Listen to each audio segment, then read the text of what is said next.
ಅದೆಷ್ಟೊಂದು ಭಕ್ತಿ ಕಣ ನಿನಗೆ.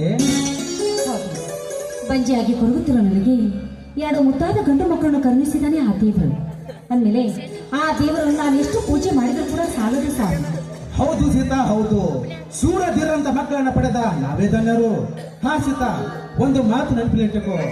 ಪರಶುರಾಮ ಸಾಕ ಮಗನೆಂದು ಯಾವತ್ತು ಪರಶುರಾಮಗೆ ತಿಳಿಸಿದರೆ ನನ್ನ ಮೇಲೆ ಹಾನಿಯಾಗಿದೆ ಅಂತ ಸಮಯ ಬಂದರೆ ನಾನೇ ತಿಳಿಸುತ್ತೇನೆ ಸೀತಾ, ನಾನೇ ತಿಳಿಸುತ್ತೇನೆ. ಆಯ್ತು, ಅವರಿಬ್ಬರು ನಮಗೆ ಎರಡು ಕಣ್ಣುಗಳಿಟ್ಟಂತೆ. ಅವ್ರೇನಾದರೂ ದೂರ ಆದ್ರೆ ನಮಗೆ ತೊಂದರೆ ಆಗುವುದು. ಹೇಳಿ ಸೀತಾ, ಪರಶುರಾಮ್ ಬರೋದೊಳಗಾಗಿ ನಾವು ಎಷ್ಟೋ ದಿವಸ ಆಯ್ತು ಇಬ್ರು ಪ್ರೇಮಿಗೆ ವಯಸ್ಸಾದ್ಮೇಲೆ ಎದಕ್ ಬೇಕು ನಿಮಗಿದೆಲ್ಲ? ಮುಚ್ಚಿಗಡೆ ಹಳೆದಾದ್ರು ಉಳಿಯೋಕತ್ತನ.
ಏನಿಲ್ಲಪ್ಪ, ನಿನ್ನದೇ ದಾರಿ ಕಾಯ್ತಿದ್ದೆವು. ಎಲ್ಲಿ ಹೋಗಿದ್ದೆ?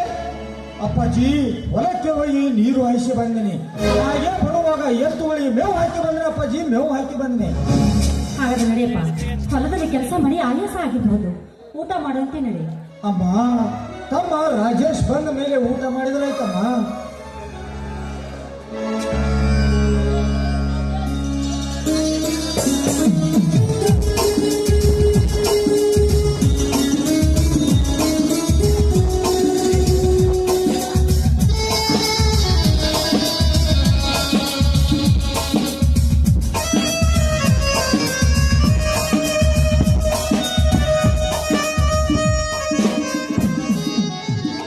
ಬಾರಪ್ಪ ರಾಜೇಶ್, ಈಗ ಬಂದೇನು? ಹೌದಮ್ಮ, ಈಗ ತಾನೇ ಬಂದೆ.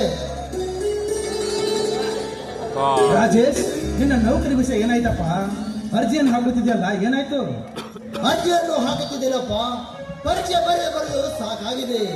ಈ ರಂಗಿನ ಜಗತ್ತಿನಲ್ಲಿ ದುಡ್ಡಿದ್ರೆ ಬೆಲೆ. ಸರ್ಕಾರ ಸಾವಿರಾರು ಹುದ್ದೆಯನ್ನು ಕರೆದರೆ ಲಕ್ಷ ಲಕ್ಷ ಜನ ಅರ್ಜಿ ಹಾಕುತ್ತಾರೆ. ಆ ಸುಳ್ಳು ಪರಿಚಯ ನಡೆಸಿ ಆ ಸಾವಿರ ಹುದ್ದೆಗೆ ಲಕ್ಷ ಲಕ್ಷ ಹಣ ಕೊಟ್ಟು ಸರ್ಕಾರ ಪಡೆಯುವ ಕಾಲದಲ್ಲಿ ನಮ್ಮಂತ ಬಡವರಿಗೆ ಎಲ್ಲಿ ಸಿಗಬೇಕಪ್ಪ ಸರ್ಕಾರಿ ನೌಕರಿ? ಹೌದು ತಮ್ಮ, ವಿದ್ಯಾವಂತರಿಗೆ ಬೆಲೆ ಇಲ್ಲ ಈ ಜಗತ್ತಿನಲ್ಲಿ. ಕಲಿತ ವಿದ್ಯಾವಂತರಿಗೆ ಬೆಲೆ ಇಲ್ಲ ತಮ್ಮ ಈ ಜಗತ್ತಿನಲ್ಲಿ. ಸರ್ಕಾರವನ್ನು ಸಾಯಿಸುವ ಭ್ರಷ್ಟಾಧಿಕಾರಿಗಳಿಗೆ ಲಂಚ ಎಂಬ ಪದವನ್ನು ಹೊರ ಹಾಕಬೇಕಪ್ಪ ಮತ್ತು ಕಲಿತ ವಿದ್ಯಾವಂತರು. ನ್ಯಾಯದ ಬದುಕುವ ಜನರಿಗೆ ಬೆಲೆಯನ್ನ ಈ ಸಮಾಜದಲ್ಲಿ ಬೇಡನಾ ಬೇಡ. ಆ ಶ್ರೀಮಂತರ ಸಮಾಜವೂ ಬೇಡ, ನೀ ನೌಕರಿ ಸಮಾಜವೂ ಬೇಡ. ಕೋಟಿ ವಿದ್ಯೆಗಿಂತ ಮೇಟಿ ವಿದ್ಯೆ ಮೇಲು ಎಂಬಂತೆ ನಾನು ನಿನ್ನ ಹಾಗೆ ಚಂದಲ್ಲಿ ಕೆಲಸ ಮಾಡ್ಕೋತಾ ಇದ್ದೀನಣ್ಣ. ಬೇಡಪ್ಪ ರಾಜೇಶ್, ದಯವಿಟ್ಟು ಅಂತ ನಿರ್ಧಾರ ಮಾತ್ರ ತೆಗೆದುಕೊಳ್ಬೇಡ. ಈ ಹೆತ್ತವರ ಆಸೆಯನ್ನು ನುಚ್ಚಿ ನೂರು ಮಾಡಬೇಡ.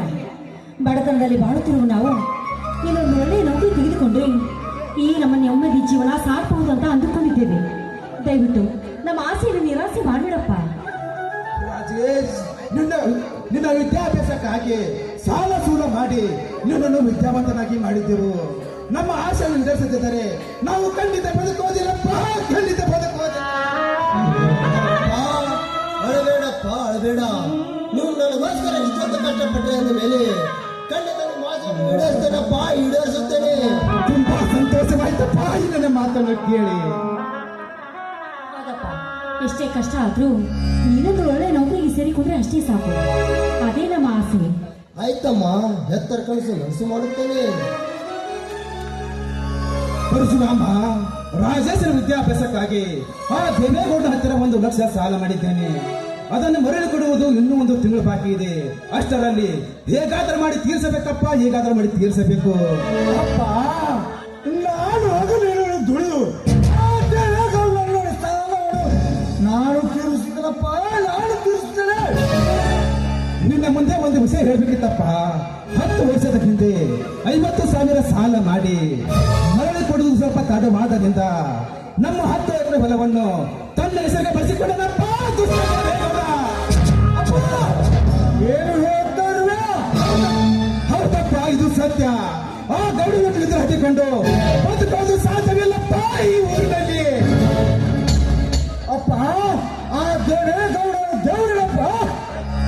ಅಪ್ಪ, ಸಿಡಿದು ಗಂಡು ಹುಲಿ ಹಾಗೆ ಹೊಸ್ತಿಗೆ ನೀರಿನ ಹಾಗೆ ನನ್ನ ಕೊಟ್ಟಿಯಿಂದ ಅವನನ್ನು ಕತ್ತರಿಸಿ ನಮ್ಮ ಮಾತನ್ನು ನಾನು ಮರಳಿ ಪಡೆದುಕೊಳ್ತೇನಪ್ಪ, ಮರಳಿ ಪಡೆದುಕೊಳ್ತೇನೆ. ಬೇಡಪ್ಪ, ಆ ದೇವೇಗೌಡನೊಬ್ಬ ಗೋಮುಖ ವ್ಯಾಘ್ರವಿದ್ದಂತೆ. ಅದಕ್ಕೆ ಅವನ ಸಹವಾಸ ನಮಗೆ ಬೇಡವೇ ಬೇಡ. ಅಮ್ಮ, ನಾವು ಸುಮ್ಮನೆ ಇದ್ದರೆ ನಮ್ಮನೆ ಆಳುವ ಗೌಡರಿಗೆ ಒತ್ತು ಬುದ್ಧಿ ಕಲಿಸ್ತೇನಮ್ಮ, ಒತ್ತು ಬುದ್ಧಿ ಕಲಿಸ್ತೇನೆ. ಆ ದೇವೇಗೌಡ ಬಡವರ ಆಸ್ತಿಯನ್ನು ಮೋಸದ ಕಿತ್ತುಕೊಂಡು ಬಡವರ ಸಾಮ್ರಾಜ್ಯದಲ್ಲಿ ಸತ್ಯಕ್ಕೆ ಬಂದಂಗೆ ಹಾರಾಡ್ತಿದ್ದಾನೆ. ಅದಲ್ಲದೆ ಬಡ ಹೆಣ್ಣು ಮಗಳ ಚೀರಾಳ ಮಾಡಿ ಬೀದಿ ಪಾಲು ಮಾಡ್ತಿದ್ದಾನಲ್ಲ, ಬೀದಿ ಪಾಲು ಮಾಡ್ತಿದ್ದಾನೆ.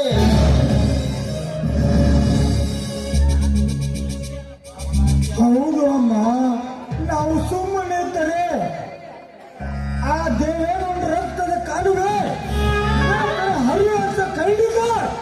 ಮಗು ಪರಶುರಾಮ, ಹುಡುಗಿ ಯಾವ ಕೆಟ್ಟ ಕೆಲಸವನ್ನು ಮಾಡಬೇಡಪ್ಪ. ಸಮಯ ಸಾಧಿಸಿ ಆ ಗೌಡರಿಗೆ ಒಂದು ಇದನ್ನ ಮಾಡುವಂತೆ. ನಾನೇ ಸುತ್ತರಿಗೆ ಸತ್ತಿನ ಶ್ರೀಮಂತರನ್ನು ಹಾರಾಡೋ ದುಷ್ಟರಿಗೆ ಬದಿ ಕಲಿಸಿ ಬಡವರನ್ನು ಹಾಯಾಗಿ ಬದುಕಂತೆ ಮಾಡೋಣ, ಹಾಯಾಗಿ ಬದುಕಂತೆ ಮಾಡೋಣ. ಮೆಚ್ಚಿನ ಮಕ್ಕಳು, ಈ ನಿಮ್ಮ ಧೈರ್ಯಕ್ಕೆ ನಾನು ಮೆಚ್ಚಿಕೊಂಡೆ. ಬಡವರ ರಕ್ತ ಹೇಳಿ ಬದುಕುತ್ತಿದ್ದಾನಲ್ಲ ಆ ಗೌಡ, ಅವನಿಗೆ ಒತ್ತು ಬುದ್ಧಿ ಕಲಿಸಬೇಕು.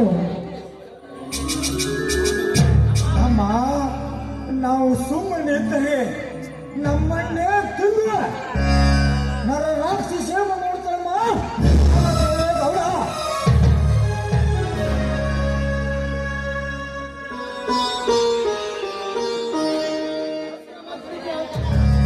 ಪರಶುರಾಮ, ಹುಡುಗಿ ಯಾವ ಕೆಟ್ಟ ಕೆಲಸವನ್ನು ಮಾಡಬೇಡಪ್ಪ. ಸಮಯ ಸಾಧಿಸಿ ಅವನಿಗೆ ಒಂದು ಗತಿ ಕಾಣಿಸುವಂತೆ. ಆಯ್ತಪ್ಪ, ಹಾಗೆ ಆಗಲಿ, ನಿನ್ನಿಷ್ಟಂತೆ ಆಗಲಿ. ಅಪ್ಪ, ಅಮ್ಮ, ಈ ಸಂತೋಷದ ಸಮಯದಲ್ಲಿ ನಾವೆಲ್ಲರೂ ಸೇರಿ ಒಂದು ಹಾಡಿ ನೆಕ್ಕೆ ನೋಡೋಣ ಬನ್ನಿ.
ಕುಡುಕ, ಕಲಿಯುಗದ ಕುಡುಕ.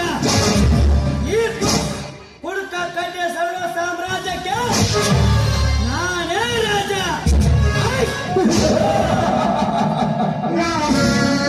ಹಾ, ಎಲ್ಲರೂ ಒಟ್ಟಿಗೆ ಸೇರಿ ಏನ್ ಮಾಡ್ತಾ ಇದ್ರ? ತಮ್ಮ ಚಂದ್ರಕಾಂತ, ಸಾರಾಯ ಕುಡಿಯೋದ್ರಿಂದ ನಿನ್ನ ಜೀವಕ್ಕೆ ಆಪತ್ತು ಬರ್ತದೆ. ದಯವಿಟ್ಟು ಈ ಕುಡಿತವನ್ನು ಇಲ್ಲಿಗೆ ಬಿಟ್ಟು ಬಿಡಪ್ಪ, ಇಲ್ಲಿಗೆ ಬಿಟ್ಟು ಬಿಡು. ಏನು? ನಾನು ಕುಡಿಯೋದನ್ನೇ ಬಿಡಬೇಕೆ? ನಾನು ಕಟ್ಟಿದ ಕುಡುಕರ ಸಾಮ್ರಾಜ್ಯಗತಿ ಏನಾಗಬೇಕು? ರಾಮಾಯಣದಲ್ಲಿ ರಾವಣ ಕುಡಿಯಲಿಲ್ಲವೇನು? ಮಹಾಭಾರತದಲ್ಲಿ ದುರ್ಯೋಧನ ಕುಡಿಯಲಿಲ್ಲವೇನು?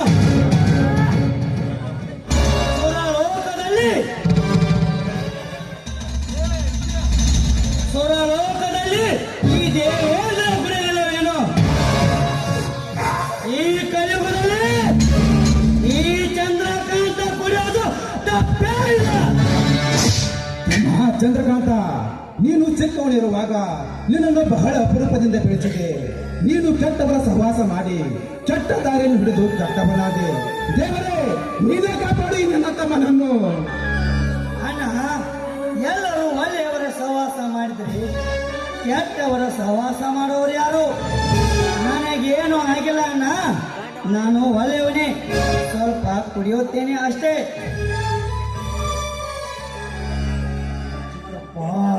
ಕುಡಿಯೋದನ್ನು ಬಿಟ್ಟು ಬಿಡಿ, ದೇಹಕ್ಕೆ ಆರೋಗ್ಯಕ್ಕೆ ಹಾನಿಕರ ಅದು. ಕುಡಿಯೋದನ್ನು ಬಿಟ್ಟು ಬಿಡಿ ಚಿಕ್ಕಪ್ಪ, ಕುಡಿಯೋದನ್ನು ಬಿಟ್ಟು ಬಿಡಿ. ಇಲ್ಲ, ನಾನು ಕುಡಿಯೋದು ಬಿಡೋದಿಲ್ಲ. ಆರು ಮುಟ್ಟದೆ ಸೊಪ್ಪಿಲ್ಲ, ಸೂರ್ಯ ಮುಟ್ಟದೆ ನೆಲವಿಲ್ಲ. ಈ ಕುಡುಕರ ಮುಟ್ಟದೆ ಬೇಡಿನೇ ಇಲ್ಲ. ಸರ್ಕಾರದವರು ಸಾರಾಯಿ ಅಂಗಡಿ ನಡೆಸುತ್ತಿರುವಾಗ ನಾನು ಸಾರಾಯಿ ಕುಡಿಯೋದನ್ನೇ ಬಿಡಬೇಕೆ? ಇಲ್ಲ ಇಲ್ಲ. ಚಿಕ್ಕಪ್ಪ, ಸರ್ಕಾರಕ್ಕೇನು ಗೊತ್ತು ಚಿಕ್ಕಪ್ಪ? ಬಡ ಜನರ ಸಂಕಟ. ಸರ್ಕಾರದಲ್ಲ ಲಾಭಕ್ಕಾಗಿ ಸಾರಾಯಿಗಳು ತರಿಸಿ ಬಡ ಜನರನ್ನು ಬಲೆ ತೆಗೆದುಕೊಳ್ಳುತ್ತಿದೆ. ರಾಜು, ಸರ್ಕಾರಕ್ಕೆ ಭಯಬೇಡ. ಸರ್ಕಾರ ಒಳ್ಳೆಯದು. ಜೇನಿಗೆ ಜೇನು ತುಪ್ಪ ಅಮೃತವಾದರೆ, ದುಂಬಿಗೆ ಮಕರಂದ ಅಮೃತವಾದರೆ, ಈ ಕಲಿಯುಗದ ಕುಡುಕರಿಗೆ ಸಾರಾಯಿನೇ ಅಮೃತ. ಸಾರಾಯಿ ಕುಡಿದರೆ ಮಜಾನೇ ಬೇರೆ. ನಾನು ಕುಡಿದರೆ ರಂಬೆ, ಊರ್ವಶಿ, ಮೇನಕೆಗಳ ಬಂದು ನನ್ನ ಮುಂದೆ ನೃತ್ಯ ಮಾಡುತ್ತಾರೆ. ಗೊತ್ತೇ? ಅಮ್ಮ ಚಂದ್ರಕಾಂತ, ನೀನು ಹಾಳಿದ್ರೆ ಪರವಾಗಿಲ್ಲ, ನೂರಾರು ಜನರನ್ನು ಹಾಳು ಮಾಡಬೇಡಪ್ಪ, ಹಾಳು ಮಾಡಬೇಡ. ಅಣ್ಣ, ನಾನು ಹಾಳು ಮಾಡುತ್ತಿಲ್ಲ, ನಾನು ಮಾಡುತ್ತಿಲ್ಲ, ತಾವೇ ಹಾಳಾಗುತ್ತಿದ್ದಾರೆ. ಅಂದರೆ ಕುಡುಕರು ಬಹಳ ಜನರಿದ್ದಾರೆ. ಪ್ರತಿ ಮನೆಗೂ ಪ್ರತಿ ಹಳ್ಳಿಗೂ ಕುಡುಕರಿದ್ದಾರೆ. ಇರುವಾಗ ಈ ಜೀವನ ಎಂಜಾಯ್ ಮಾಡಬೇಕು. ಅಮ್ಮ ಚಂದ್ರಕಾಂತ, ಇದು ಒಳ್ಳೆಯದಲ್ಲಪ್ಪ. ಇದನ್ನು ಇಲ್ಲಿಗೆ ಬಿಟ್ಟು ಬಿಡು. ನಿನಗೊಂದು ಮದುವೆ ಮಾಡ್ತೀನಿ, ಸುಖದಿಂದ ಸಂಸಾರ ಮಾಡುವಂತೆ. ಮದುವೆ? ನನ್ನನ್ನು ಮದುವೆ ಆಗಲು ಆ ಸುರ ಸುಂದರಿ ಯಾರು?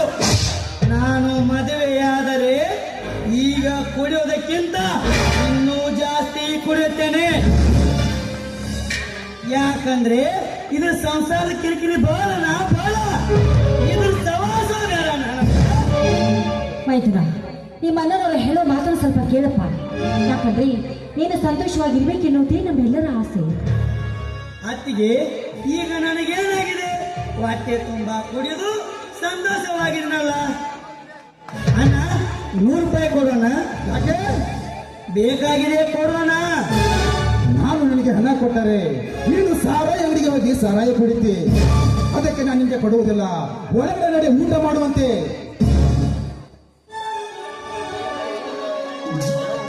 ಹುಡುಗಿಯರಿಗೆ ಕಣ್ಣಿಗೆ ಕಾಜಲ್ ಹಚ್ಚಿದ್ರೇನೆ ಚಂದ, ಹುಡುಗರಿಗೆ ಕಣ್ಣಿಗೆ ಕಾಜಲ್ ಹಾಕಿದ್ರೇನೆ ಚಂದ. ಈ ಕುಡುಕರಿಗೆ ಸಾರಾಯಿನೇ ಚಂದ.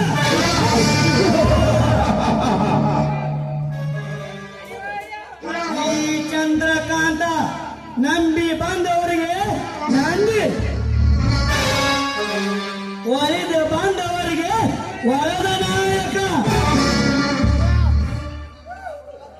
ತಿರುಗಿ ನಿಂತವರಿಗೆ ತಿರುಪತಿ. ಒಂದ್ ವೇಳೆ ಮೀಸೆ ತಿರುಗಿ ನಿಂತ್ರೆ ಮದಕರಿ ನಾಯಕದ ವಂಶದವರು. ನೀನು ಹಣ ಕೊಡದಿಲ್ಲವೇ ಇರಲಿ, ನಾನು ಹೇಗೆ ಪಡಿಬೇಕೆಂದು ನನಗೆ ಚೆನ್ನಾಗಿ ಗೊತ್ತು. ತಮ್ಮನನ್ನು